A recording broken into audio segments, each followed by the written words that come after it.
Sehr geehrte Damen und Herren, ladies and gentlemen, it is a great pleasure to welcome you here today to the start of another year, a new year of the lecture series Making Sense of the Digital Society.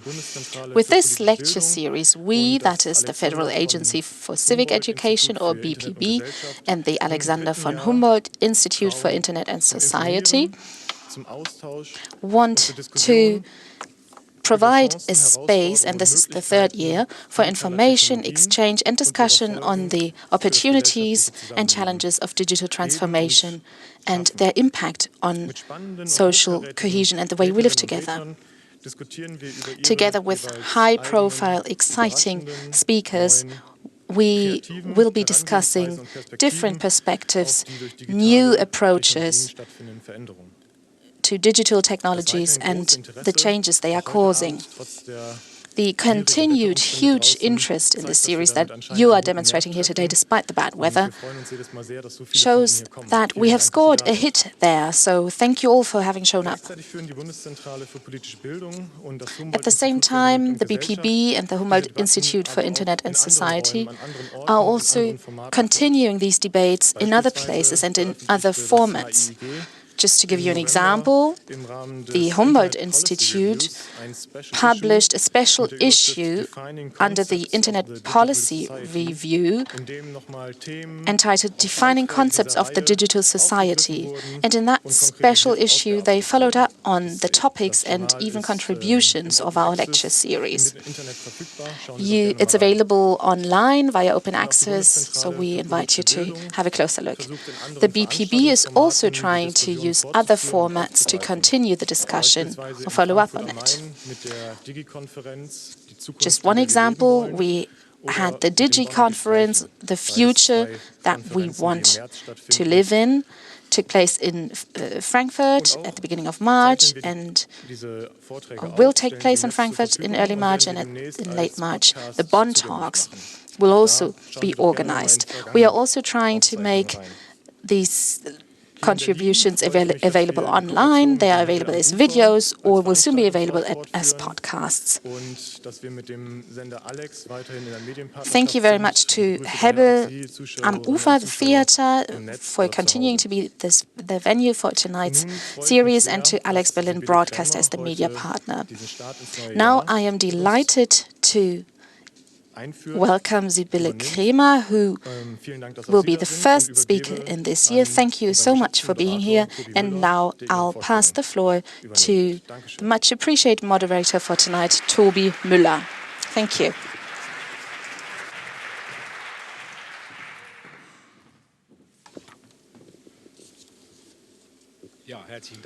Well, thank you very much and a warm welcome to you. Well, I'm pleased to see so many of you here. Thank you, Sasha. And I would also like to thank the Federal Agency for Civic Education and the Humboldt Institute for Internet Society. There are lots of regulars among you here who have been to several of our talks already. So we speak German here tonight. So there is an English translation, though. Thanks to them, also they do a hell of a job during the next just about 90 minutes. So let me switch back to German. Now again. So I would like to give you a little introduction to our topic and to our guest speaker. Then we will have the talk, then we will have a little discussion of about 20 to 25 minutes with our speaker here, and afterwards the floor will be open to you. There's a microphone downstairs here, no microphone upstairs, I believe, on the balcony, and you can join in via Twitter. So you can ask questions via Twitter. This is available in particular for people who watch on Alex TV and who watch the streamlining on the streamed version on the websites of the Federal Agency for Civic Education and the Humboldt Institute. Well, cultural techniques, that is a word that is very familiar to us. It can refer to almost everything, old things, new things, things of minor importance. The cultural technique of writing letters is old. The cultural technique of running a marathon used to be old, fell somewhat into oblivion after the era of hunting and as an ancient form of message delivery. Now it has been revived as a compensation for first for factory work and then for office work. And I talked with our speaker about marathons and before this evening here. And we also have the cultural technique of cycling with headphones and not dying, which is new but pervasive. In part, cultural aficionados, like many of us, like to use the term cultural technique. Those among us who have studied humanities, intellectual matters, like to enjoy the intellectual life in big cities like Berlin, in theaters, in museums of fine arts. And we are sometimes still in a state of shock, at least since the era of Enlightenment, which started the distinction between culture and technology or technique. Also, the emerging nation states in the 19th century invoked an intellectual spirit to portray themselves with a greatness that was not in line with their territory or actual ability to govern this territory. So there's a heavy burden on the spirit, on culture and the arts. And by using a term like cultural techniques without noticing it, we let some hot air out of this blown up balloons of ideas and ideologies. Tonight's guest is a philosopher and part of a school of thought, or maybe I should say factory of thought, to put more emphasis on the technological side. So a factory of thought that has done much in Germany in order to drive the human out of humanities, as Friedrich Kittler said. In other words, to make the purely intellectual academic disciplines less intellectual.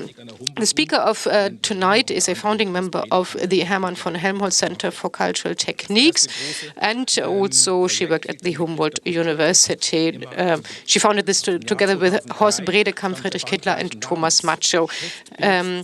In 2003, the book was published under the heading of Writing Image Figure. In its introduction, the following sentences is written: a distinction between cultural studies, a new word for humanities, and the sciences leads to hegemonial aspirations and separations. We want to argue against these two who want to explain the world only with the sciences and to argue against the arrogance of the humanities. And instead, we want to make it clear that in order to explain what makes up and drives forward our culture, rooted as it is in history, can only be explained with both the technical material and the symbolic or thought.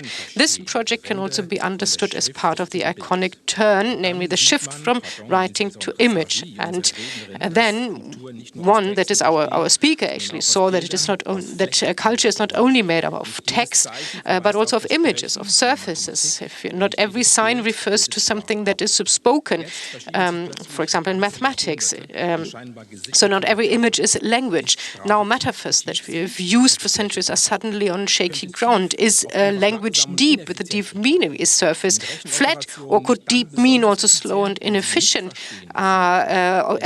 Arithmetic operations particularly efficient if they work superficially, for example, like algorithms? Maybe it is more than just a joke behind what the Slovenian philosopher Slavoj Žižek said when he explained the notion of impassivity. And he explained it as follows. He would save a lot of time if his video recorder watched the films instead of him. So the machine reads for him. Our guest probably would say, no, the machine doesn't read, the machine reads out. So as I will read, but with the difference that I myself wrote most of what I'm reading out now. But then what does writing actually mean? When we speak about when we understand writing, arithmetics, and painting not only as an activity that implies understanding, but as a technical or, for this reason, superior process, we enter into a completely new space when we talk about digitalisation. I think this gets close to the topic of our talk.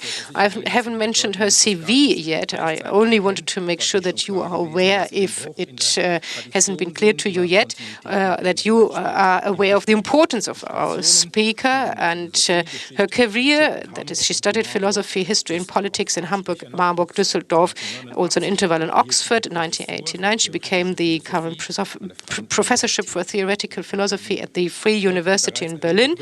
And then, subsequently, as mentioned, she was a co-founder of the Helmholtz Center for Cultural Techniques, retired since 2008, and since then a senior professor at the Louvain University in Lüneburg. And now, finally, I want to pass on the floor to her. I'm very happy to welcome Sybille Krämer.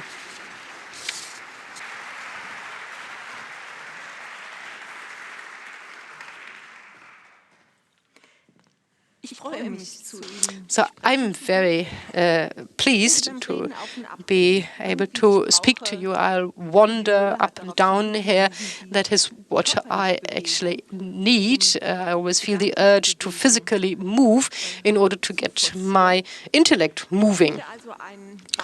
So I will mainly speak off the cuff here, but I've brought some slides with me.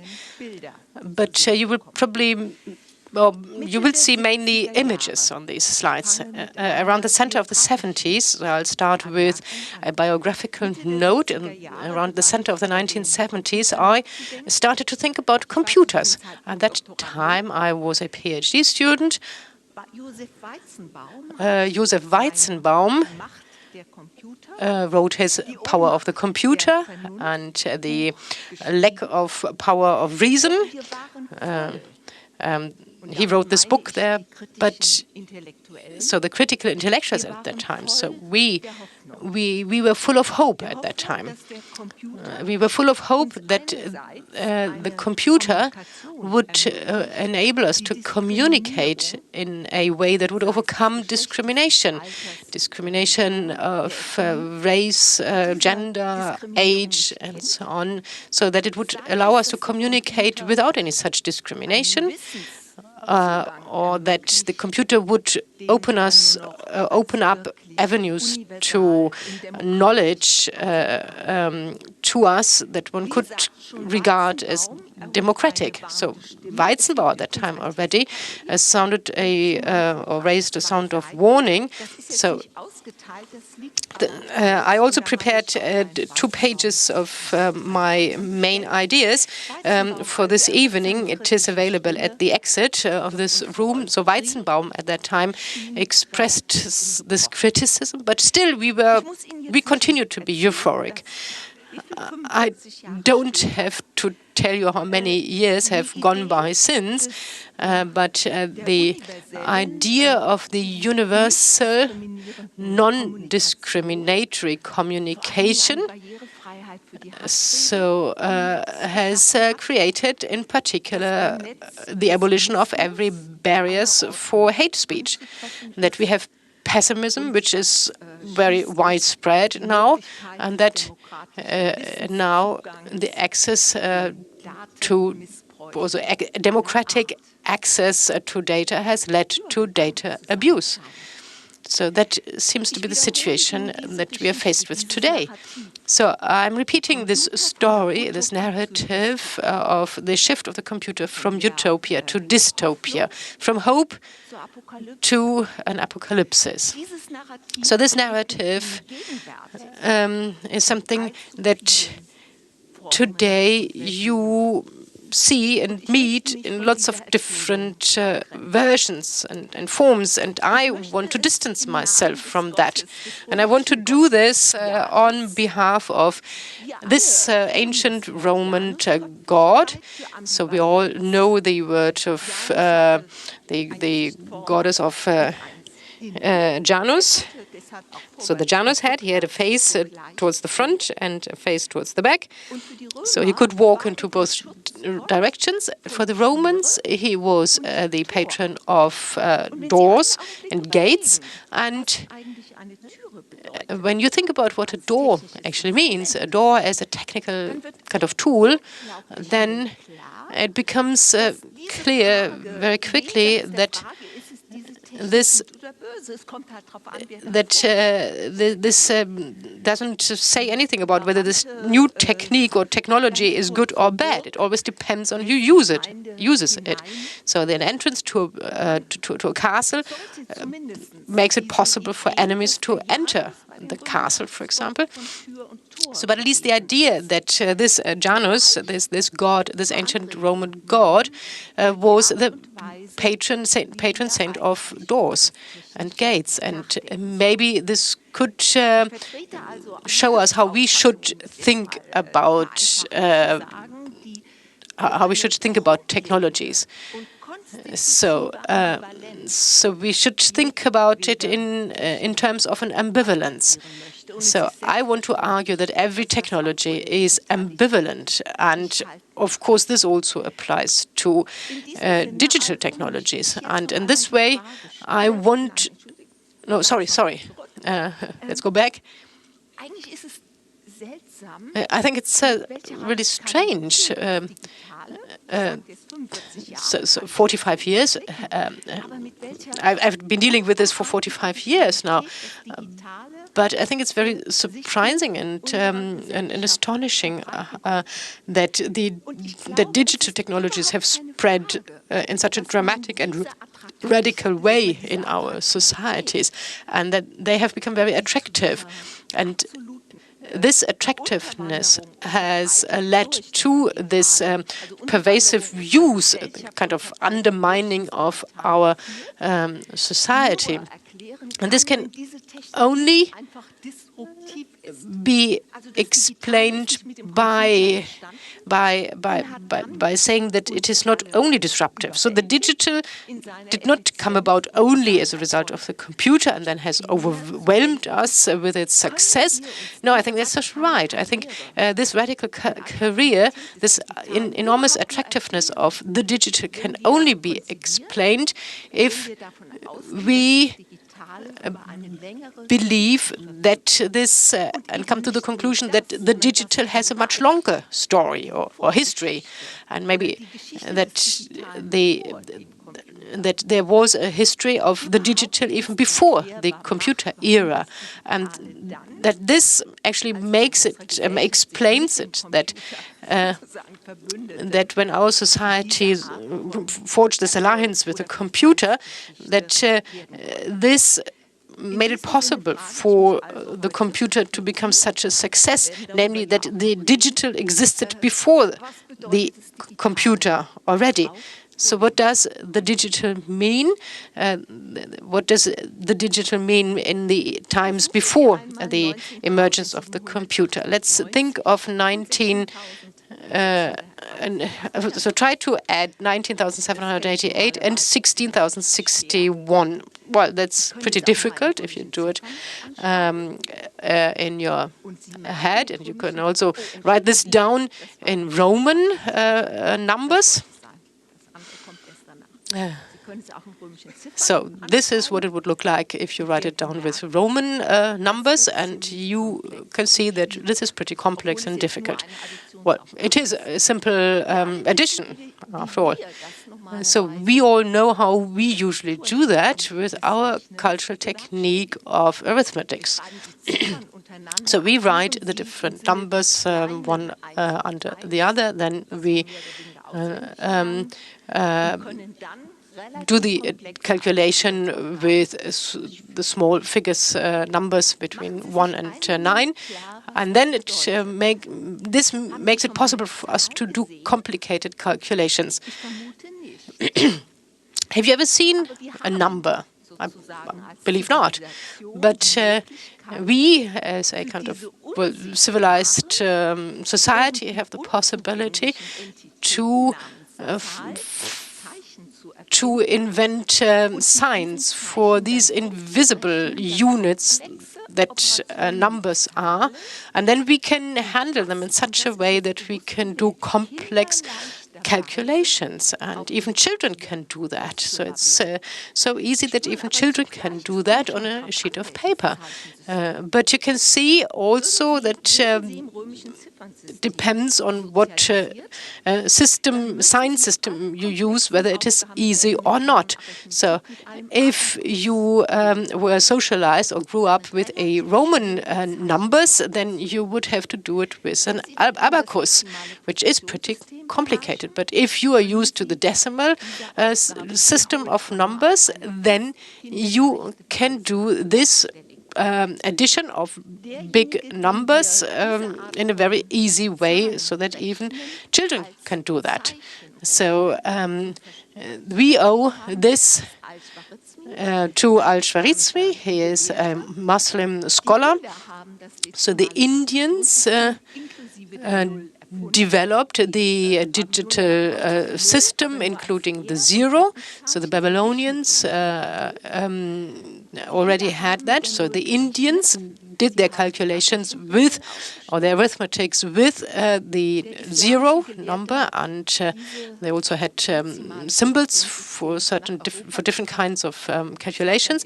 So Al-Khwarizmi brought this system to Europe, and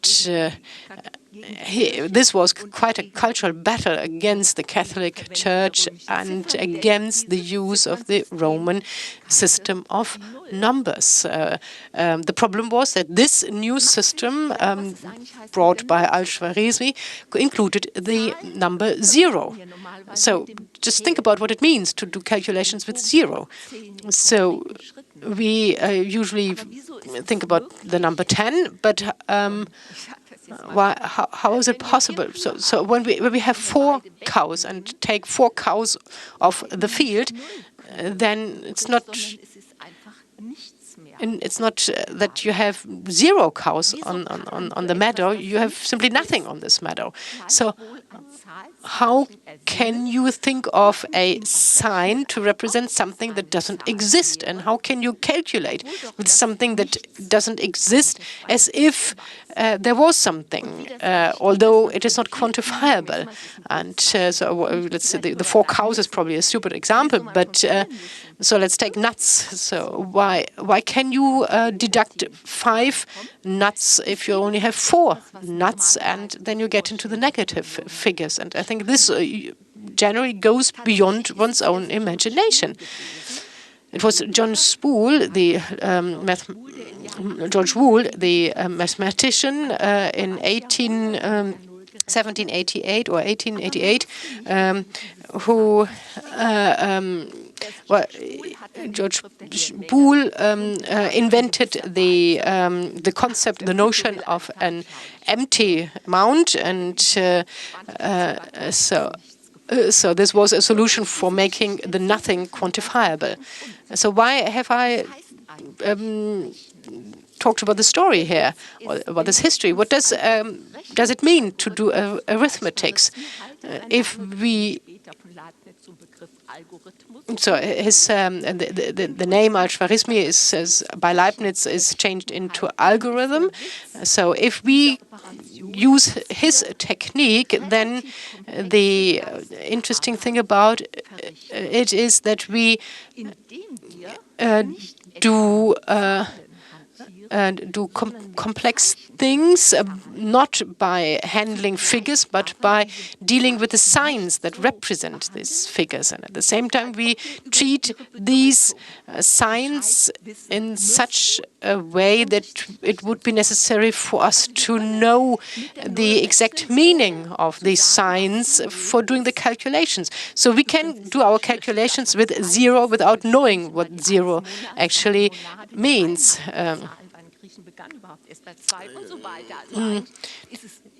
So it is always difficult to really explain what a figure or a number means, what the meaning is of a number, but that is of no importance. You can do right and proper, correct calculations even without knowing what this number actually means, and you don't have to interpret it correctly in order to be able to do the calculation. So there are two two things that are important for doing these calculations in writing.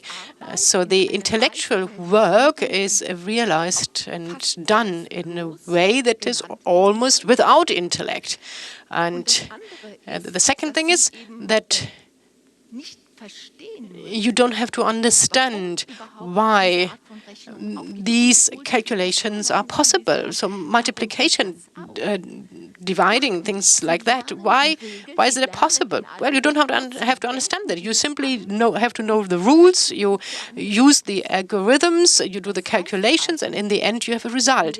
And to come back to the 2 points that are important for me. So language and tool are merged. So going back to the Romans, so here I have my Roman language of numbers, so the signs for the Roman numbers, and here I have my and the abacus, and so two things that are separate. But with the system that we use, we have everything merged together, so that the symbols and the technical side are brought together. So they are two different. They represent two different strands of human activity. One is the art of representing something, and the other is the art of producing something. And in this decimal number system, we bring everything together. And bring it to.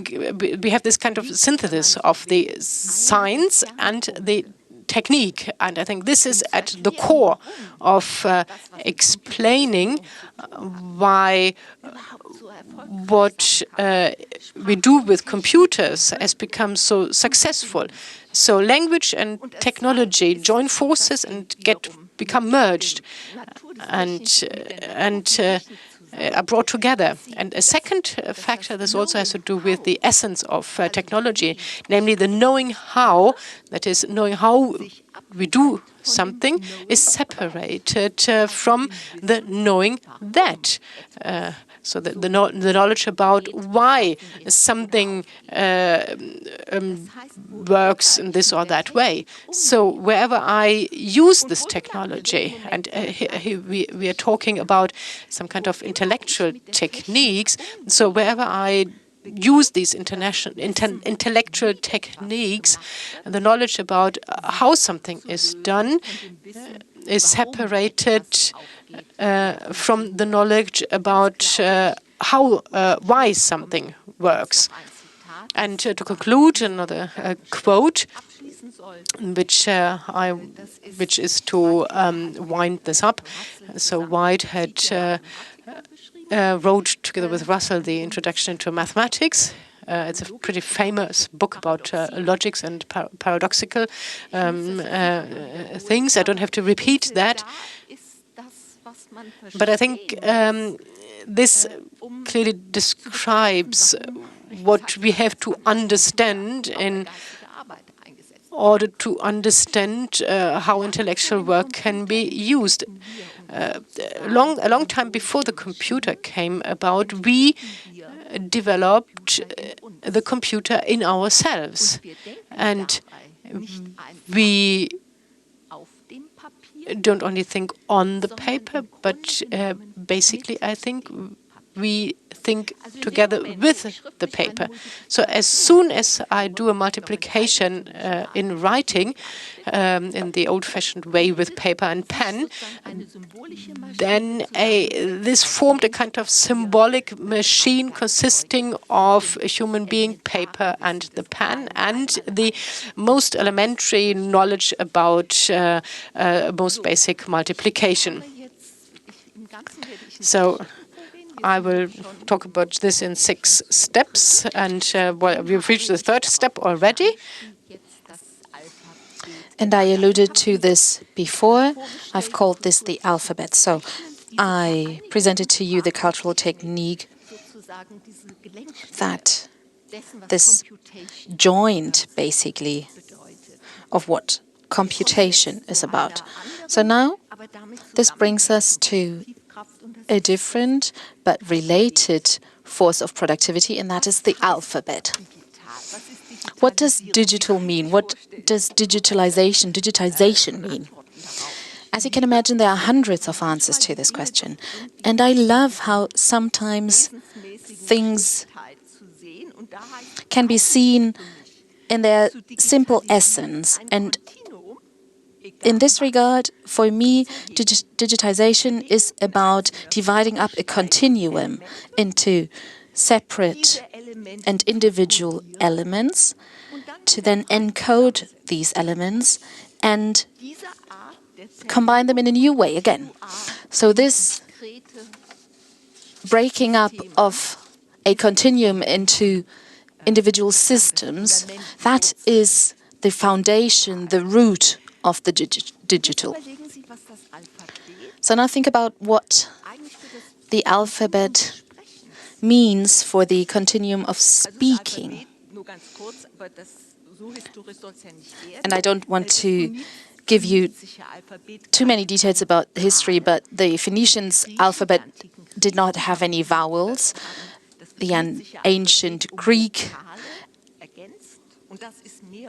added the vowels to this alphabet, and this is what we now know as the Latin alphabet today.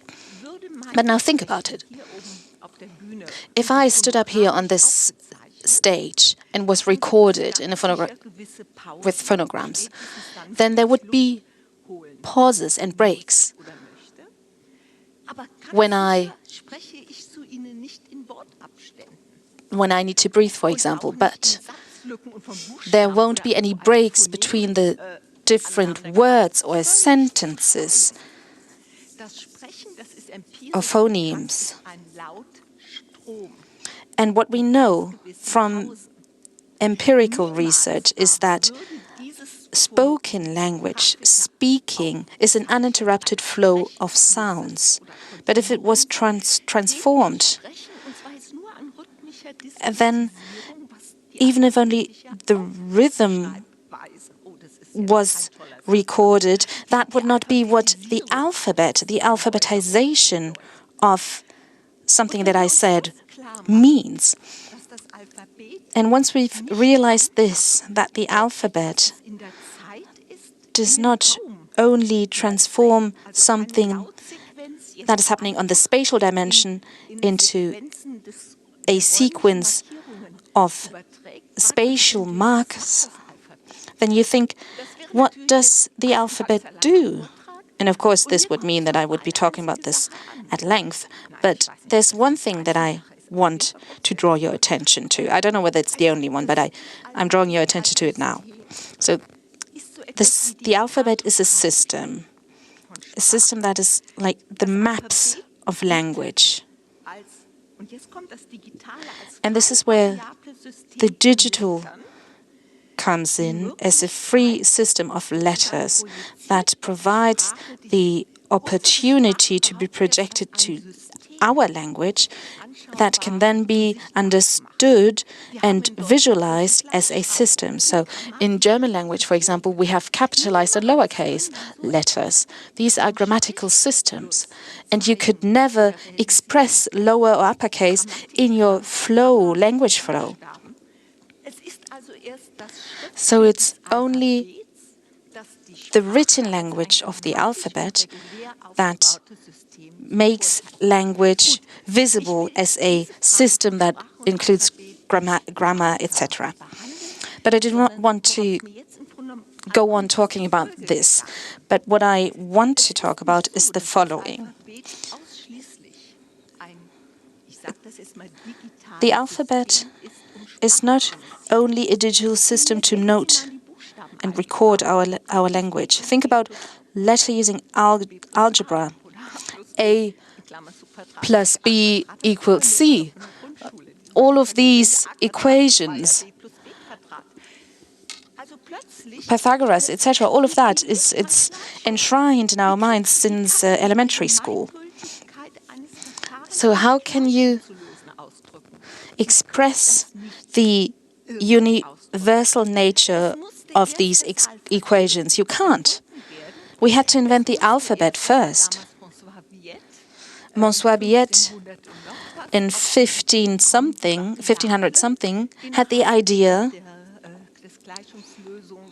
for the variables to use letters in the equation A, B, C, D, and then X, Y, Z for the unknown elements in an equation. So all of a sudden we see that the alphabet is not only about noting language and mapping language, but also provides an opportunity to express the rules of arithmetics and solving equations. As mater occulta, so this black occult art, that is what algebra was before letters made algebra become transparent and showed how you have to think as a mathematician to solve an equation. And now I was using the term transparency deliberately because that is one of the promises of the alphabet. Where the alphabet is being used, transparency is being achieved. Formal logic makes transparent what arguments are valid and what arguments are not valid. Leibniz was the first one who had the idea to sort his library by names and not by subjects. Library codes are just one example that shows how the vast amount of books can be sorted, and you find a way to identify where you will find a certain book. So I'll come to the end of my talking about the alphabet shortly. So the alphabet is mostly a system of bringing order into something. Manuals, encyclopedia, all of these scholarly works that we link to modernity are already using this principle of a database. So something is being sorted according to alphabetical order, which provides a neutral register and order. Unlike the narrative from A to Z, that is basically a logic order that is being brought in between, but the database principle is something that long before the development of the database technology was a scholarly technique and was used in manuals, encyclopedia, dictionaries, etc. And here again, digital transformation, digitization, allows us to use vast amount of knowledge to be sorted into smaller categories, and then in the form of manuals, encyclopedia, etc. Also included cross-references to other elements and all of that. So you see, the alphabet is also a form to use the database technique as a scholarly technique in the representation of knowledge. So that was just another example of what it was like before the digital transformation. I'll come to my fourth point of the 6 points I'd like to talk about today, and that is what I call the cultural technique of flattening or leveling out. And this is my most favorite topic, so I hope I won't speak about it too much. But it's interesting. We live in a three-dimensional world. That is not doubted by anyone. But at the same time, we have all these illustrated or inscribed surfaces, from cave paintings to skin tattoos, the invention of pictures, graphs, diagrams, tables, to computer screens, tablets, smartphones. I don't want to talk about all the other screens in our lives. There is a topos, or a tendency, towards flattening towards superficial two-dimensionality. Empirically speaking, there is no two-dimensionality. Now, you're thinking about other writing systems that were printed into a surface, but the way we treat these inscribed surfaces are treated by us like they were flat and did not have three dimensions. So the question is, what is the secret of productivity or ubiquity of inscribed or illustrated surfaces? Just a brief explanation, and maybe we'll come back to this later in the discussion. Our bodies have three axes. So if you cut, for example, a potato, then you can do so using just three cuts: right, left, top, bottom, behind, and in front. Everything that is behind me is uncontrollable. I can't see what is behind me. I can't control it. So I'm inventing the two-dimensional surface, and we all agree that this is not an empirical statement, but an either or as if. So there is this artificial flattening plane. That is where I've amputated the dimension of depth. And it is out of question that everything that is can be projected onto a two-dimensional surface. And it is out of question that everything that can be architecture, techniques, technology, can be projected on a two-dimensional surface. And this is very important, and I was always fascinated by this, but we are not speaking about this today, even impossible objects that could never be constructed for real in a three-dimensional real-life environment, but on two dimensions, on paper, I can do so. So what is the secret? You know the Penrose stairs, which is basically the Escher stairs, and Escher drew a lot of these pictures. This is my favorite how to use manual. It is better than any IKEA leaflet that you might need to put together your furniture. But so what I wanted to say, it's unbelievable that we can realize things on paper that are impossible. And not because we haven't constructed these objects yet, but because it is impossible to construct them. And we can still project them on a two-dimensional surface. So one thing is clear. The rise of many arts, choreography, composition, music composition, not all arts, but many arts, all sciences, and also, if we want, all complex technical, architectural constructions use the cultural technique of flattening.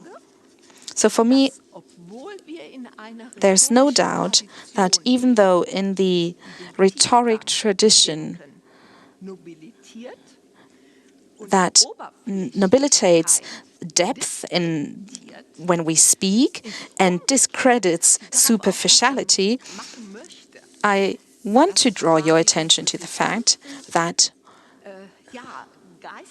all of our aesthetic and intellectual complex worlds make use of this cultural technique of flattening or leveling out. And the shadow is an interesting concept here. The shadow is the natural form, if you want, of projection on a two-dimensional surface, of a voluminous to a flat. And the founding legend of the visual arts take him back to this picture that you can see here. The daughter of the potterer, Brutalis, is drawing a picture of her loved one who will have to leave. So she's drawing his picture on the wall, and the potterer, her father, will then make a three-dimensional object of the drawing on the wall again. But I'm, of course, interested in this cultural technique of flattening. And all cultures used a sundial to tell what time it is. So if you use a stick in the sand, then you will be able to say, based on the length of the shadow, what time it is.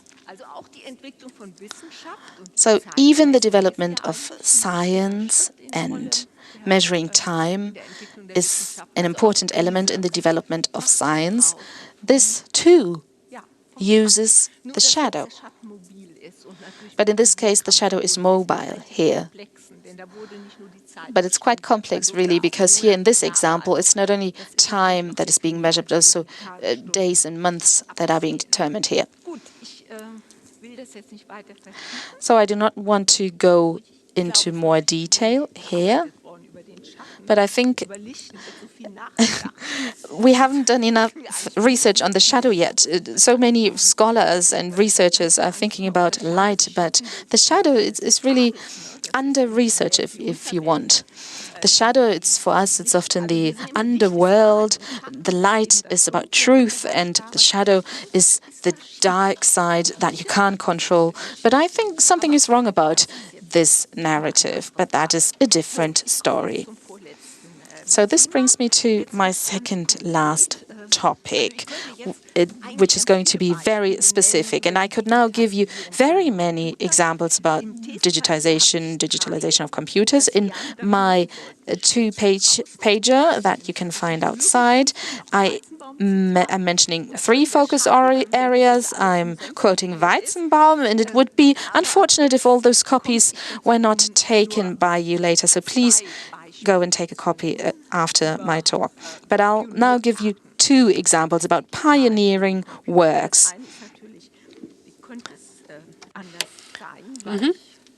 So one example of what I like Leibniz, of course, well, he is actually my favorite philosopher. So he invented the binary alphabet not by coincidence. I think that is known. And this is the manuscript where for the first time he wrote down the binary numbers at the margin.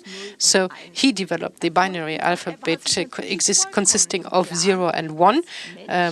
And he, of course, knew that it was difficult for people to do calculations with zeros and ones only. And that is what is so interesting about that, because Leipzig does something that anticipates something that will come later, namely that he anticipates machines that at some time could be developed that and one thing is important, and that is nothing, it's not due to you that he invented the binary alphabet, but from a philosophical point of view, I wanted to make it clear that, well, I know from what I know, so I want to put that into perspective. From what I know, Leibniz was the first person who said that human thinking relies and depends indispensably on science.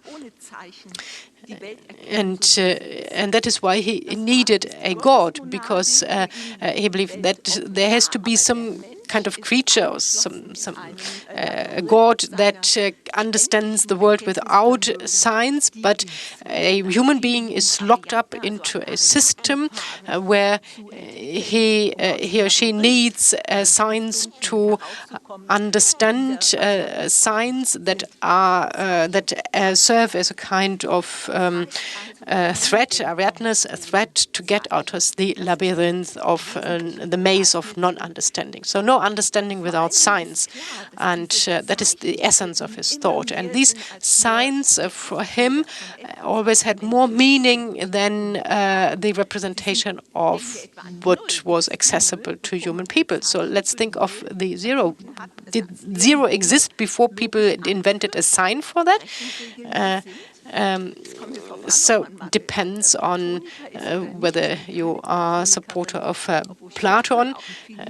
I'm not really a disciple of Plato, though of course I like many of his ideas. But the figure of zero was produced by the invention and the use of the sign of the zero in the decimal number system.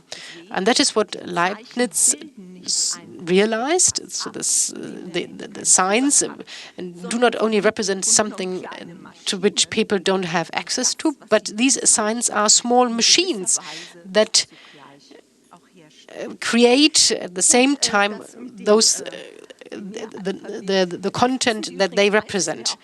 So there's one more aspect that is important for me, and I think sometimes one has to destroy certain narratives. And one of the most well-known narratives in the area where I move around is that this binary system is so much reduced. It is so easy, so simple. So it consists only of two signs. Is there anything that can be more simple than that? No. Although this form is so simple, you can produce a large diversity out of that. So you have the most simple elements, and therefore I think it is really striking that you can do such a large variety of things with these only two simple components. And this nexus between simplicity and variety or diversity is what really was a matter of big concern for Leibniz. He didn't want to reduce the world to just two signs, but he said that similar to the alphabet, if it is possible to develop a finite number of fundamental or basic elements, then it would be possible for human beings to have the ability to represent the world as a kind of data structure and to generate the world as such. Well, I can't go into more depth here, but for me, as a philosopher, it is important to thwart off this criticism of reduction. But these are the building blocks, the simple building blocks out of which one can produce an enormous variety. So we share 99% of our genome with a mouse, and this shows that with a limited number of elements, you can create a vast diversity of objects, basically. And so this simplicity that was described by Leibniz is one of the is a good way to generate this diversity. Well, this is a picture of the calculating machine. This was built on the basis of a theoretical description by Leibniz, and it works. So you can do a multiplication operation on this machine. So Leibniz developed a machine for the four basic arithmetic operations. So I want to conclude here. I want to stop talking about Leibniz here because there are so many other things which I can talk about here as well.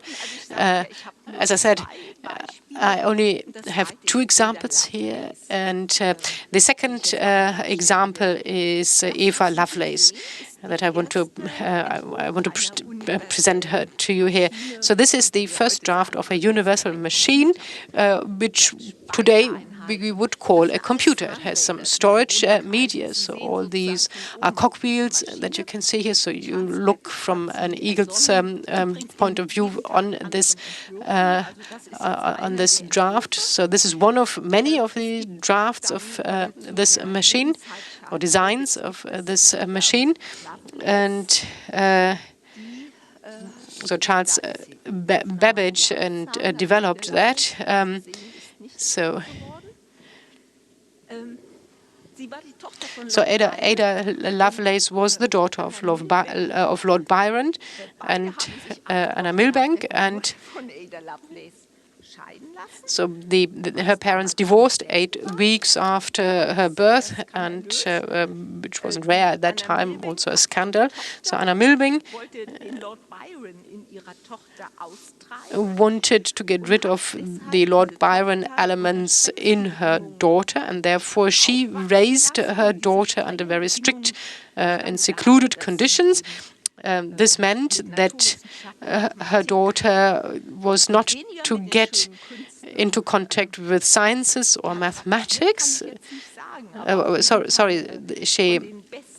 She was taught by the best scientists in all the sciences and mathematics, not necessarily in the fine arts. So as a woman, she was not allowed to use public libraries. She married, and her husband obviously copied all the books from the Royal Society of Sciences for her. So she was not allowed to go into the libraries. So the only way that she could get hold of books or have access to knowledge was the society's salons, meetings, and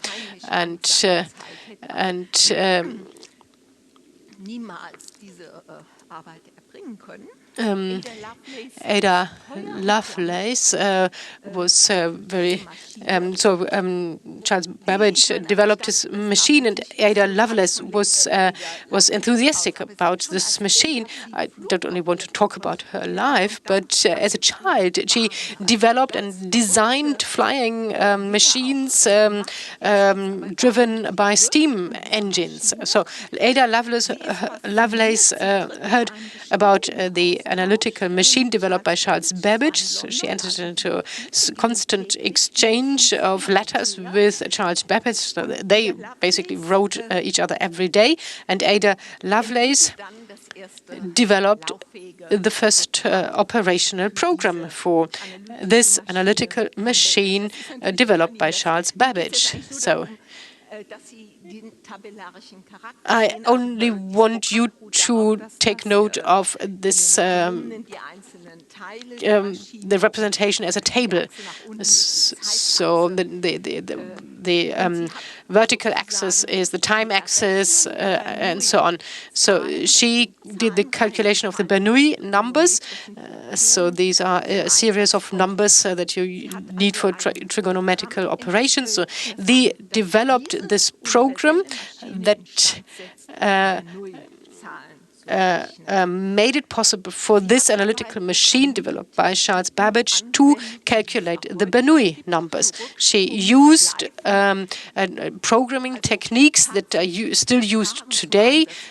So she used procedures that are still very common when computer code is programmed, for example. So again, you can see it's a two-dimensional representation on a surface, on a flat surface. So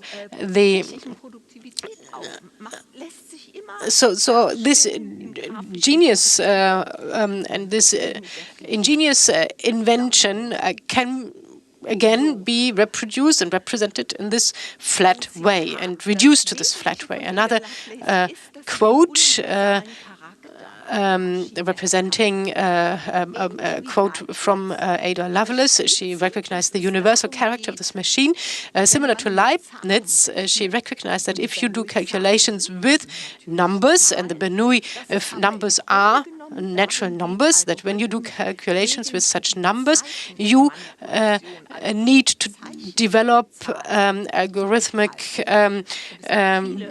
rules for using the signs for these calculations. And so Ada Lovelace recognized the potential of this machine, because this machine is a machine for the universal manipulation of numbers. So let's go back to that. So this brings me to my last point. I didn't look at my watch. I think it's about time. I think I was supposed to talk only for 45 minutes, but well, as always, this brings me, however, to my last point. What happens if a paper with some writing on it becomes the electronic interface? I dealt with that very much at length. So the productive power of the two-dimensional representation, or the flattening, and but now, what happens with this surface of a piece of paper? So if once this flat paper becomes the electronic interface. I don't want to continue with my monologue for much longer. So we sit in front of the screen, and we are users. We look at things, we read things on the screen, we do calculations, and so on as before. But behind the screen,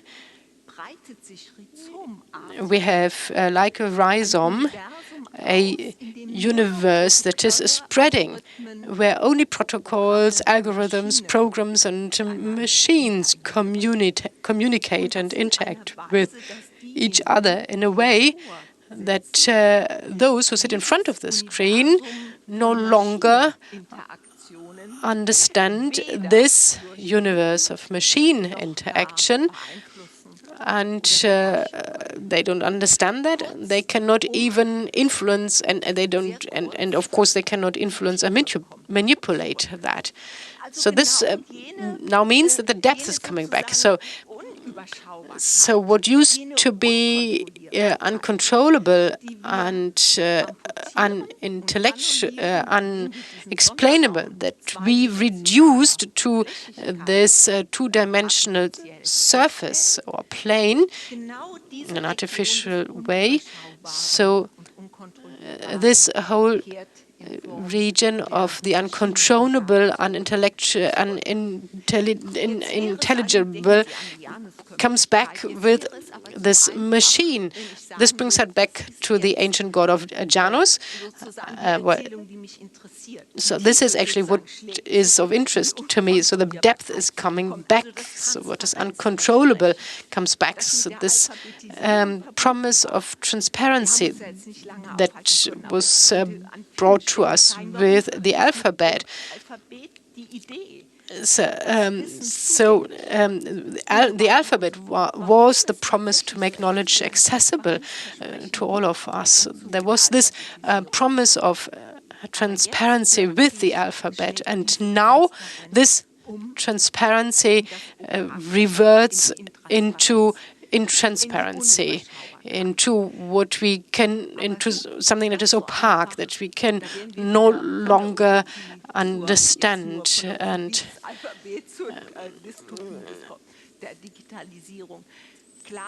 so it is clear that this story, this doesn't necessarily mean that you move from utopia, the utopia of the alphabet, to the dystopia of your computer. That would be putting it too simple. I'm not in favor of that. But we are coming back to this depth again. So, as I said, this ambivalence, this nature of the ancient Roman god of Janos.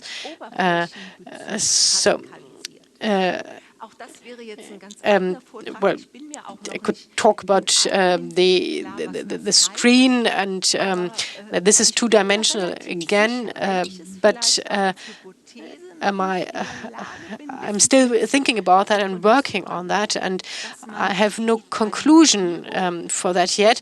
But digitalization and all the methods of deep learning and artificial intelligence could be understood maybe as the attempt to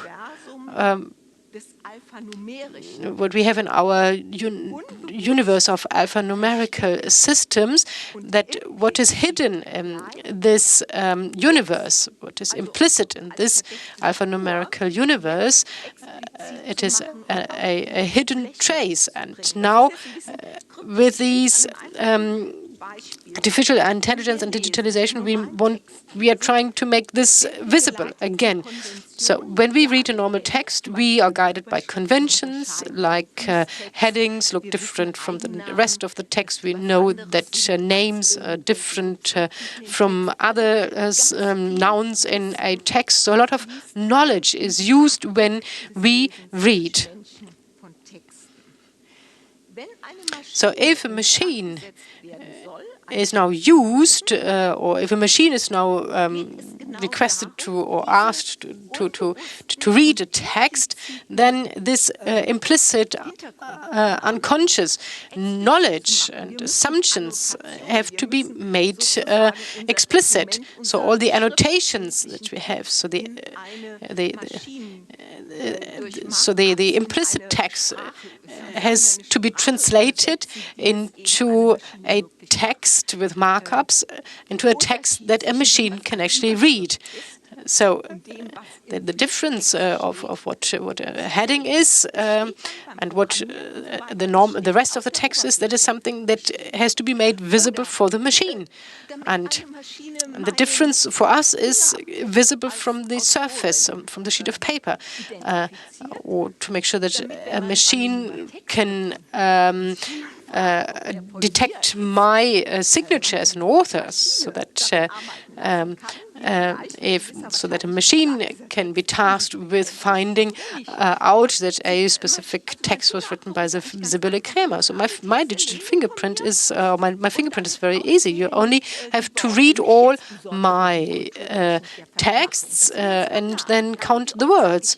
So how often do I use words like als, oder, bisweilen? So you count all these words, you create a table and a list, a rank of the most frequently used words, and then you get my fingerprint as an author. And if a text is found, and then you cannot be 100% sure, but with a high degree of probability, you can say whether I was the author of the text or not. So there's a play, Richard III, and it wasn't known whether Shakespeare or Marlowe was the author of that. Then this text was put into a machine, not the special words, but simply the normal words like articles and conjunctions and so on. And then with some probability it was said that it was found out that Shakespeare was the author of this play. So this is implicit knowledge, and the machine brings this to the surface, makes it visible. So I don't want to continue with this, but maybe you get a feeling of what I mean with that, namely that digitalization in some ways means that this principle of bringing things to the surface is radicalized, because the computer is a forensic machine. So it looks at all the traces. So we have there are traces. We leave traces with everything that we do at the computer, and the machine can read that. We can't read that, but the machine can read that.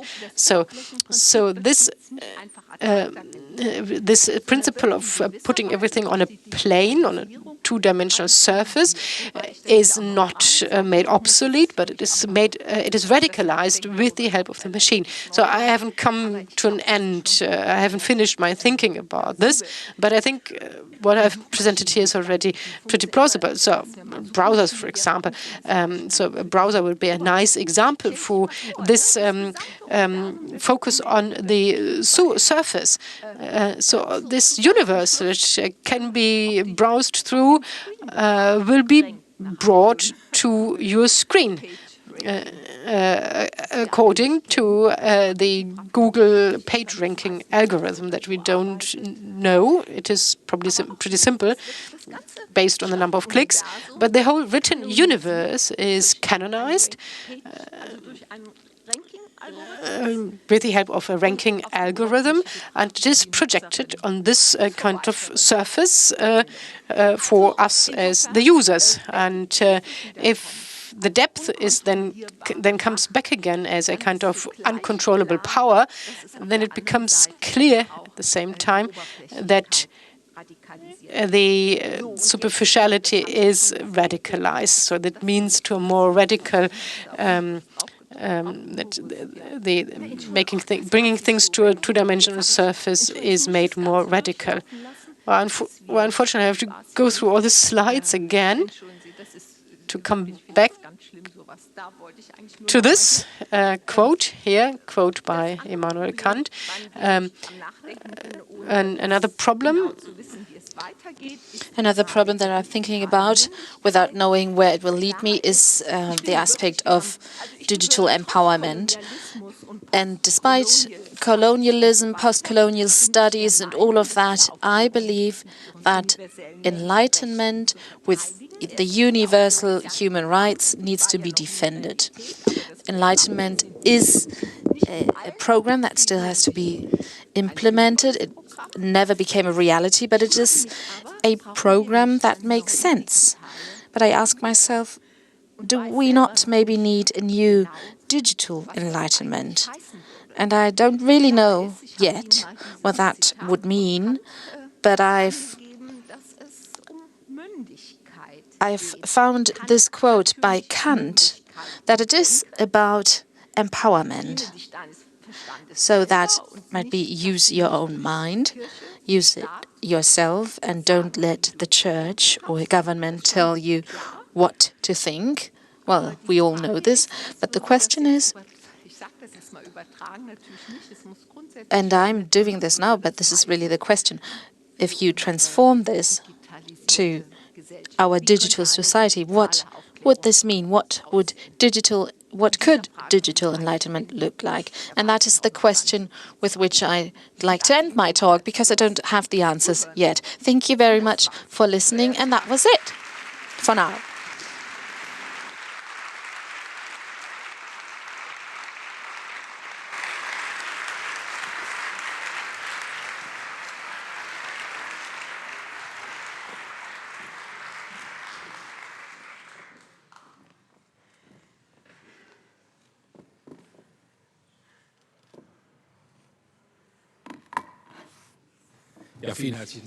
Well, thank you very much, Sybille Krämer, for this very clear talk that she gave.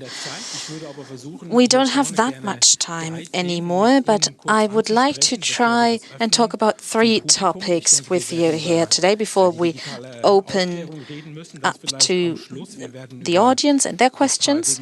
We will have to talk about digital enlightenment, the paradigm of transparency, and the promise of transparency, and then also this contrast between flattening, plain, and depth. And that is what I would like to start talking about, following up on your talk. So you say the alphabet is also a cultural technique of flattening, as you said, that brings about transparency, leads to transparency, and leads to something like a database. Oh, sorry, excuse me. This was about the second question or aspect. So flattening, leveling out, two-dimensionality. How many dimensions does our voice have? And you have a microphone. Does it work? Okay, it works. Great. The voice, well, this draws my attention to something that I did not say during my talk, and that because I was talking about paper that becomes an interface. But of course, developments go even further. The interface is disappearing because of sensors, sensor technology, and the voice more and more is becoming the medium of choice. that is used most. And that's why this question is so important and kind of changes what I said. So this interface is really only an interim stadium of digitization. And of course, now we see that media are becoming more relevant, that have completely different dimensionality. So the voice, how many dimensions does our voice have? And if voice is music, then it has a temporal dimension. And we are used to seeing time, and I don't know whether this is right, to see time as something one-dimensional, but our voice has a volume, as we know. So we can say words that hurt others, and they become more powerful when we speak louder or maybe even scream at people. So voice, to give a very plain answer, would be to say it's one-dimensional because it is the temporal dimension, but maybe you can't really answer that question. Well, I'm not really referring to current or state-of-the-art technologies, but historic criticism is what I'd like to talk about. So the cultural technology of flattening that you talked about, this is about operations, amounts of data that you can't interpret. And this is why we're using cultural techniques or machines. So now if we look at the cultural technique of criticism, the book printing, for example, that has to do with preaching, because it's a response to pastors preaching.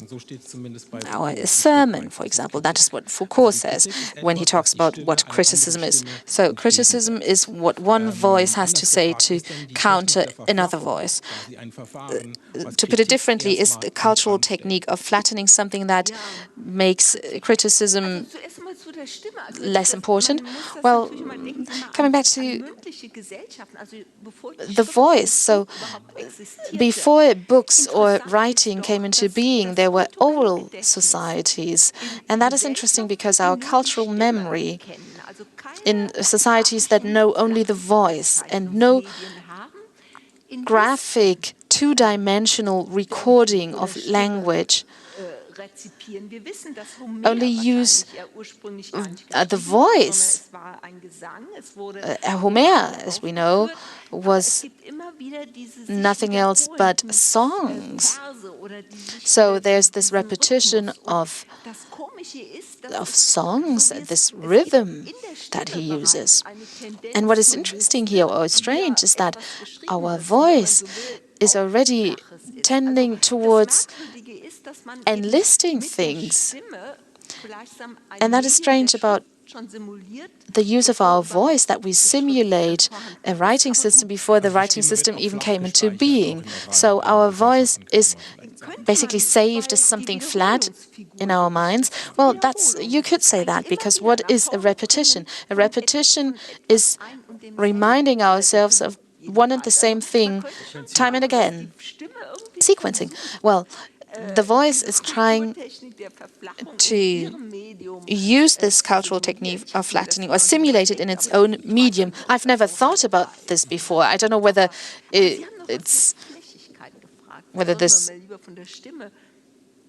actually carries some weight, but you talked about cultural technique of flattening, so maybe we should go away from the voice. Well, this cultural technique has been in existence for much longer than we think. Dirk Becker, he had this very hard paradigm saying, well, there is the culture of criticism, that is letter printing, and then there's networking, and that is the digital. Well, I don't get this at all. In ancient Greece, before the writing system was invented, judicial procedures already existed. And this agony of two opposing sides in competition, who were fighting about who was right. Here, criticism was already a form that where two positions were competing for the answer to the question, who is right? And I think philosophy kind of inherited this, because it is quite striking that philosophers are only interested in the argument or this form of language, because the argument is a form of argumentation, is a form of an attempt to use language to prove that you're right. And I think criticism or critique has to do with this, with allowing something to be different, to have poles or polarization.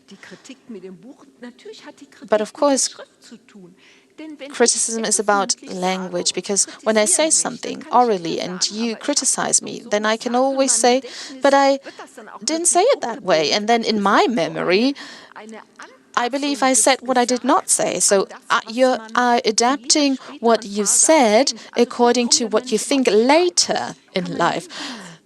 So in a nutshell, if you don't write things down, you can never be forced by another person to admit that you said something in a certain way. You can never be fixated onto one thing you said, basically. But I would never say that criticism is a form of letter printing. It is an institution of the writing system, because it is possible to take a judicial procedure, an investigation, for example, and to express it. Plato, for example, used dialogue, and Socrates, of course, is right. It's not really dialogue, but let's assume that Plato was writing a dialogue. That's what I'm saying. It's the genius of philosophy that it gets you to believe that you're right. So this idea of Socrates about judicial procedures where two parties are fighting for who's right, and with the invention of writing a writing system, you can transform this into a text, and then it's the opposing parties, and that is when criticism was created. And for me, that has nothing to do with letter printing. Well, and the criticism of the Bible, that is what Becker was talking about. But let's get back to the topic of transparency, and that's what you started out with. A biographic note or anecdote of when you were a doctoral student in the mid-70s, I think you said, and the computer brought with it this promise of transparency, of non-discrimination. And today this has become a dystopia, and that is, of course, the path of the Silicon Valley, these barriers, that has now become transcendency, not only transparency, and has now reached a completely different stage. And you are saying the depth and the opaque is coming back, and for you that is also negative. So if I may ask, you talked about developments towards database and all of that. You could say here these are epistemic procedures that do not allow for anything opaque, for protection from power. So you could say today the problem of certain algorithms is particularly that they only use transparency and do not consider the opaque in their calculations. Louisa Moore was another speaker in our series before. She talked about the promise of intransparency, or the wish that we have when it comes to algorithms. But here the question is opacity, the opaque, is the darkness, the shadow in these procedures, something that we do not want to see at all? Or do we maybe even need more of that? Because a database is also a tool to govern. A database is what? Well, it's a tool to govern. To govern? Well, I mean, when I was talking about database, when I was talking about encyclopedia, dictionaries, manuals, they are early forms of sorting knowledge according to an alphabetical order of a database.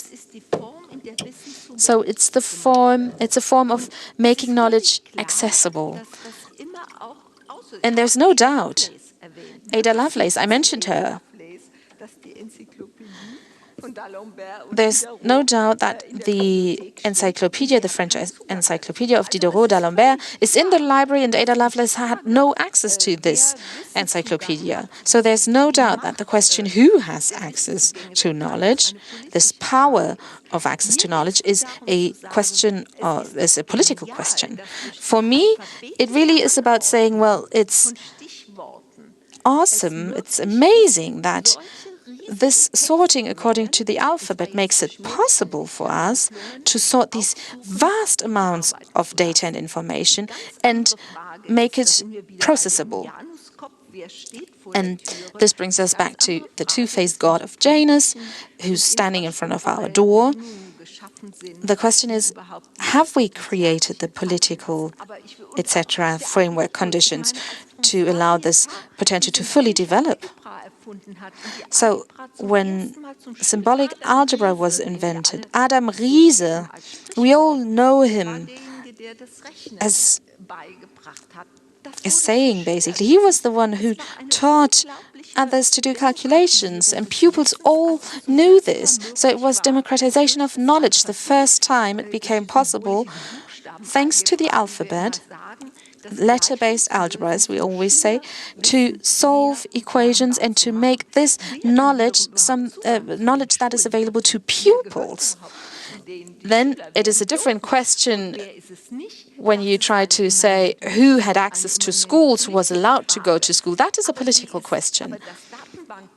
But the database principle, or in this case, symbolic algebra as an algorithm for how you can solve a complex, complicated equation correctly, that something like this exists and is made accessible, that is a form of accessibility, of democratization, of the transparency of knowledge, as I believe. Well, I wasn't really talking about access here, but protection, because you talked about the rhizome. So when the depth behind the plane comes back, you talked about rhizomatic interfaces behind the actual interface. The rhizome used to be an emancipatory term in the late 1960s, and now it's coming back as something threatening. So this change in meaning, what has this brought about? Well, yeah, right. When you talk about protection, think about privacy, a completely different but big topic. Private versus public. We think it's some form of protection if we have privacy that is not transparent, that is hidden. I am allowed to have secrets. Not everything I do has to be made public. But the one thing who knows all my secrets is my computer. So let's think about it for a moment. I could talk about the protection of privacy and the role and relevance of private life while knowing, and I'm not a big user of smartphones, but notebooks, smartphones,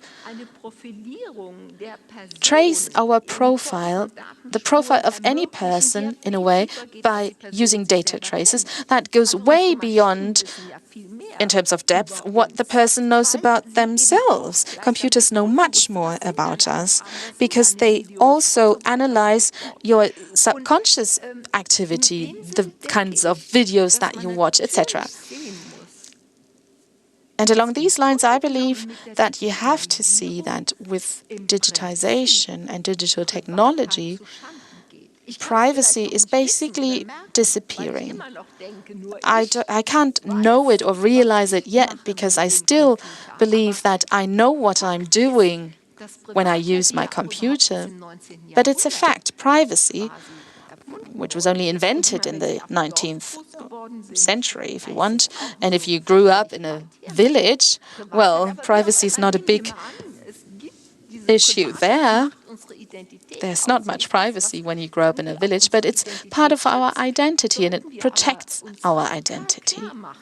But we should also be aware of one fact in a very radical way, and that is with digital technology, this privacy does not really exist anymore. We can, of course, make ourselves believe that we still have this kind of privacy, but it's not there anymore. And in turn, strategies to protect our privacy can often be turned into censorship. And here you really see this ambivalence. I don't really have the right or firm answers to this question of public or privacy. But I think the development of privacy in public life is being eroded as a concept. And any secret that you share with your computer can be hacked, irrespective of the sophisticated encoding techniques that you're using. But if somebody really wants to, they can decode your secrets again. So that is what we have to be aware of. In that moment when we interact with a machine, we are actually prepared or willing to share this information with the machine, and in that moment also with the people behind the machine. So we give up these data traces. And I think privacy is threatened quite a bit. Well, I think privacy has always been threatened. Other philosophers would say was always unstable, contested. Street names in the 19th century, maps, cartography, that's tools of control and surveillance. So here the question too could have been, so what do we do with this change in privacy or surveillance? Is there maybe a form of enlightenment? I don't know whether they had called it that way then. But you asked the question as an open question, do we need a form of digital enlightenment? Let's think about that for a moment before we ask the audience, what could this mean, digital enlightenment? Would this mean more transparency or maybe instead less transparency? What did you mean? Well, you just mentioned street names. I'm sorry, I will answer your question about enlightenment in a minute. But think about street names. When street names are being introduced, then it's able to localize us on a map. So when the map and the coordinates, the geometric figures are represented using numbers, and in that same way, we can be localized on a map because of street names. So a space or a location on the plane can be attributed to us, an identifiable place. That is astonishing. I never thought about it in this way. So thank you. So now back to digital enlightenment. The addressability or the having an address. That is again about the two-faced god of Janos. I was in Japan once and I got lost completely in the city of Tokyo. And I really wished or hoped that there was street names, but they don't have street names in some parts of Tokyo. You just have those squares, but there are thousands of them. And maybe that's not a very smart thing of me to say now, but when you are in a foreign country or place and you are looking for orientation, it's quite good that we are working with space and dimensions.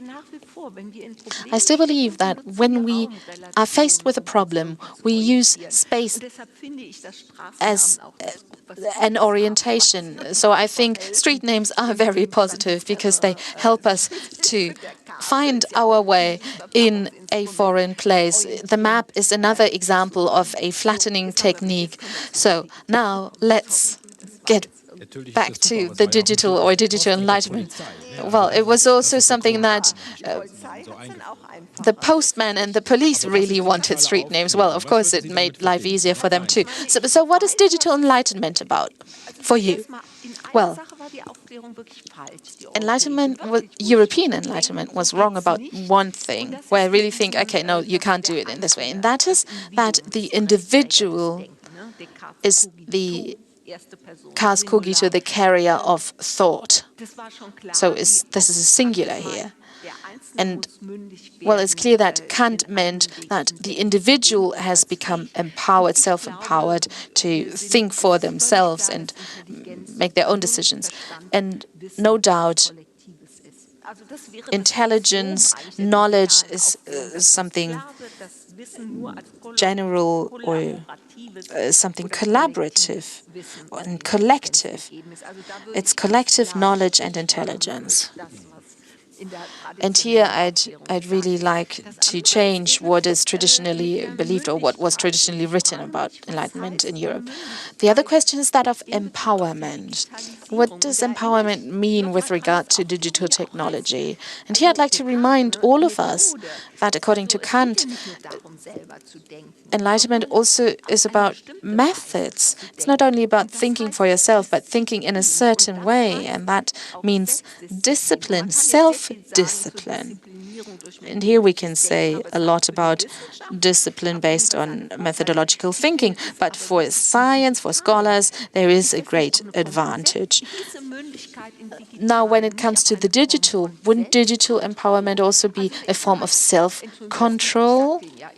And like I said, I don't know much about this yet, but it really is about the question of control. How do I get control back about my data or my data traces? That's one thing. But maybe it's much more difficult to be self-disciplined, to withstand and not give in to the deductions of the internet, the seductions of the internet. And well, we don't know these radical changes brought about by media or in media yet. So here, digital empowerment, data sovereignty, doesn't this also, or shouldn't this also mean that we learn self-control, that we learn not to give in to the seduction of the next video is being suggested for me to watch when I've finished watching the video I actually wanted to watch. So digital empowerment would not only mean having control of one's data, but also learning how to handle the risks and seduction of this medium, this digital medium in an adequate way. Media literacy, I don't know, I think it's a stupid term, but really learning this level of self-control, that slow thinking is good. And empirically, we're checking our emails 50 times per hour, per minute. And we can take more than 50 seconds to read one page. Writing slows things down. Our voice is really quick. But when we want to write things down, it becomes more tiring and more demanding. I have to think about it longer. But we really have to succeed in seeing the positive aspects of this cultural technique of literacy, of writing, to protect this, to fight for it. The Republika had this motto of, had this internet slogan, I won't be reading too long. So they were trying to be ironic about this, but we have to really learn to accept writing again as a cultural technique, and that brings us to handling the symbolic and control it. Well, just as a last question, I would like to ask you about institutions. Is it policymakers, government? So we're running out of time. So I will ask this question at the end. There are 2 microphones in the audience. Maybe people in the audience have questions before we then turn to Twitter. Ja, hier zweite Reihe, bitte. Würde jemand Mikrofon? Ja. Und da der Herr dann der dritten, ne? Alles klar, fangen wir mal so an. Bitte schön. So, das war ein super Vortrag. Well, that was a brilliant talk. I very much enjoyed it, and in particular this idea of flattening everything, putting everything on a two-dimensional space. First of all, I thought that flattening is something negative, and then you raised the issue that this makes things much more efficient, that it makes it easier for people to understand certain things, that more people can benefit from that, and so on. And if you apply this to the digital matter, so you coined the slogan, namely that the depth hits back. So that was the point when it became difficult for me, and I want to ask some follow-up questions concerning that. Did you think about the fact that for normal users it's no longer possible to understand the processes behind that, and that they are left at the mercy of that. But is that depth? Because the processes that take place are not intelligent processes. I think I wouldn't even say that even a complicated algorithm has some depth. It's a very flat thing, I believe. So the terminology of artificial intelligence refers to deep learning, deep writing, and so on. And so there are wonderful poems that were written by a computer. And I think it's also known that there were some wonderful paintings, portrait paintings, signed by the algorithms. That all the portrait paintings of the last centuries were fed into the machine, and then, as a result of that, the machine was able to produce these wonderful paintings, signed with the algorithm of the machine. So the notion of the depth is something that comes up again and again. I haven't thought about that at depth, but this turnaround of AI, so this move that brought up this AI, and that has to do with these deep learning methods. So that was striking for me. So the depth hits back. Well, I was referring to that in a metaphorical sense. When I say, after all, it's a network that is behind that, and I presented this network analogous to something that has a certain depth, because we have protocols and machines that interact with each other, but distributed the world over. So the notion of depth is meant metaphorically here, but it also means that I wanted to express that this smart surface for the user also has a second side to the coin, basically. So there's something behind the screen, and that's different with a book, for example. So the back page, the reverse page of a book looks the same as the front page, so to say. So, but this smart usability has a downside, basically, to it, and the downside consists in all these interactions that nobody can understand anymore, and that means that as a result of that we have a higher degree of intransparency and opacity, and that has come back. So this exists, I think, without any doubt, and there are these interactions, billions of these interactions, without being controlled by a human being, and I think that's a fact. Well, thank you for your wonderful talk. Two short remarks and then a question. So my first comment is that in a digitalized area, the program should be the protection, and so these AI poems, I think, they were selected out of a lot of nonsense produced by human beings. I don't know whether AI was actually really superior here. But where do you believe does the digital begin? So when we say the alphabet is digital and we express our ideas with it and form words with that, and that as a result of that we could call a book something digital because they express our feelings and thoughts. So where's the transition? Where do we move into the digital? So I'm not a historian, but I think it's quite interesting. It would be interesting to find out whether oral cultures have certain notions. Something something falls under a notion or under a term. So, like for example, a canary bird. It falls under a term, but that's binary. If you use terms, then you work in a binary way.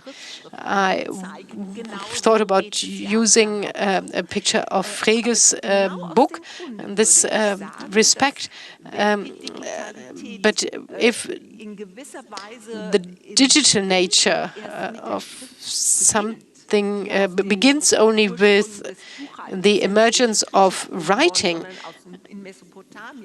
Writing was not invented by ancient Greece, but comes from Mesopotamia with bookkeeping there. And if we so the notions came up only then.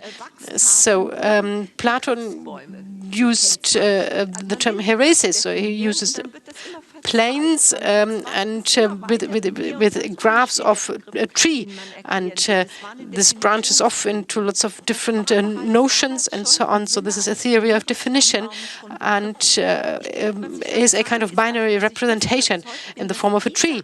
So I'm firmly convinced that this very disciplined way of working on notions depends on flat representation, and in oral cultures it's probably different, and maybe it's a philosopher's disease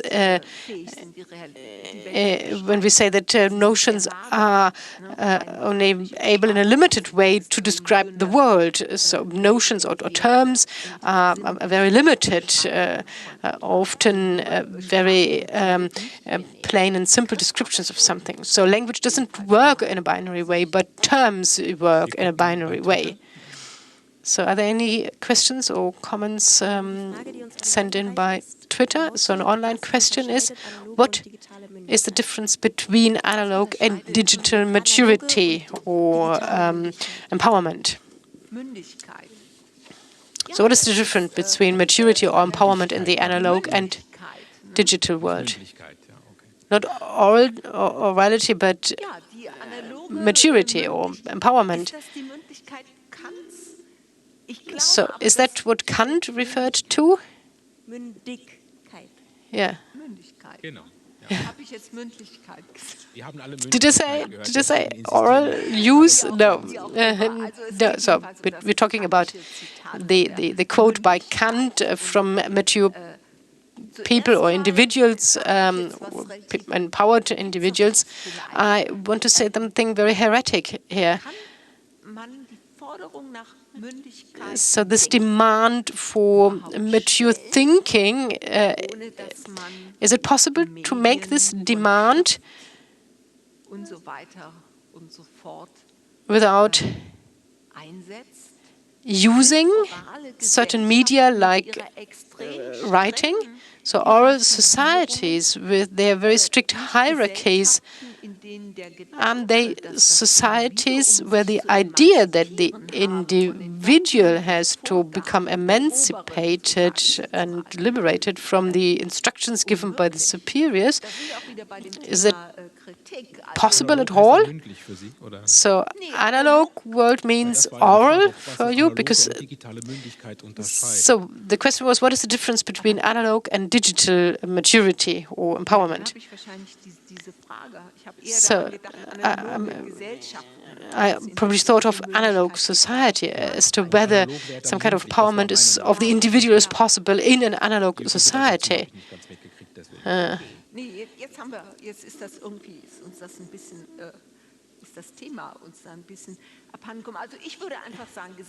So I would say that societies that do not yet deal with writing and books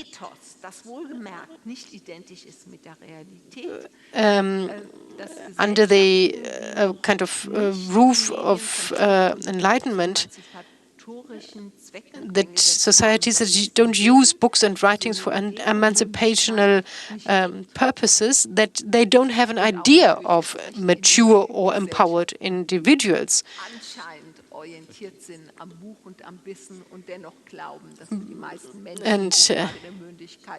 But still, there are also other societies that still use language and writings and books, and still think that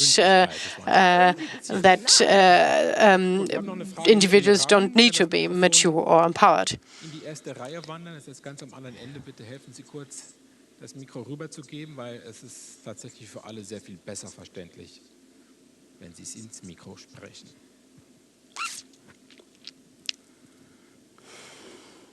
Well, thank you. So this was a very inspiring talk. I have a question that links up to the previous question. When we talk about the history of culture, digitalization, and so on, maybe we could ask the question the other way around, namely not only where digitalization starts, we heard a lot about that, but where does it end, or where will it end? What will come after digitalization? And maybe you could explain your understanding of the term digitalization even in a better way.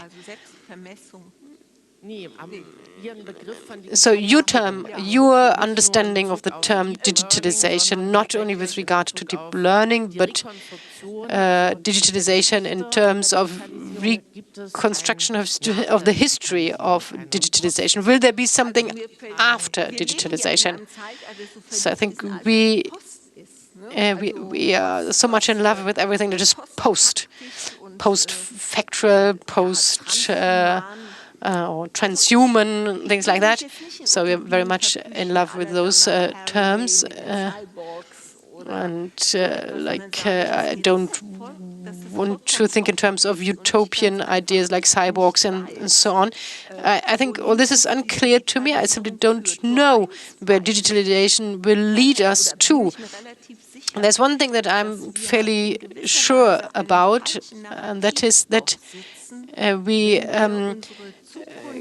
will give in to a false narrative if we leave our future to the question of what digitalization will lead us to. So we are still physical creatures, and we are still part of metabolic processes, and these processes are part of ecological processes, climate, atmosphere, and so on. These are important factors. I believe when we look at the question of digitalization in an isolated way, then we won't get anywhere.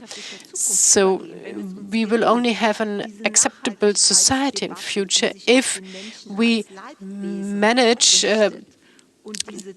to deal with this sustainability debate, which focuses around the person, and this debate on digitalization, which focuses on the human being as a kind of informational being, if we bring these two debates together. So we have to make sure that digitalization will be used. We often lose sight of this physical side, because often we think about it in terms of something immaterial. So after all, the goods and the products that we order in a digital way have to be produced and delivered. And only if we actually succeed in bringing the digital in line with the climate or climate policy, if we shape the digital in such a way that it serves the big aim of guaranteeing our physical survival on this planet, so that the planet will be able to cope with us in future as well, only then does this question make sense for me. So what the result will be is something I don't know, but we have to bring these two strands together. So the digital, without the physical side, will fail. But I also believe that this physical side or material side will also fail if we don't tap the digital possibilities. So we talked about self-control when it comes to mature digital creatures, or individuals. So we have to start with the individual, but of course there's also the legislator, there's education, and also the machine itself can be programmed in such a way. Do you see this the only place where we can do digital enlightenment? I think in Europe there are also some other concepts and ideas as to how to regulate digital empowerment, not only focused on the individual. I think it is completely clear. I'm not a political scientist, and I think it's very clear.